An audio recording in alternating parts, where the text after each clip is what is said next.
একদিন একজন সন্ন্যাসী তার শিষ্যদেরকে শিক্ষা দিচ্ছিলেন কিভাবে আরো আলোকিত মানুষ হওয়া যায়।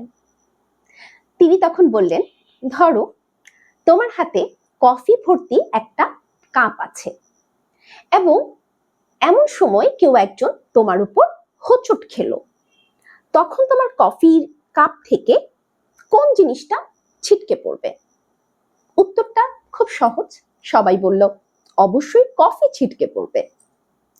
তারপর সেই সন্ন্যাসী আবার জিজ্ঞেস করলেন যে এই যে তোমার কাপ থেকে কফি পড়লো সেটা কেন পড়েছে? কারণ লোকটা আমার উপরে এসে পড়েছে এবং হোঁচট খেয়েছে এবং সেই কারণে আমার কফিটা কাপ থেকে ছিটকে পড়েছে।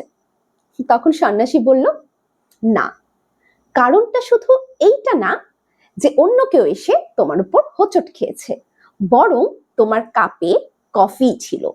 যদি তোমার কাপে কফি না থেকে চা থাকতো কিংবা অন্য কিছু থাকতো, তাহলে কিন্তু কফি না বরং অন্য কিছুই কাপ থেকে ছিটকে পড়তো।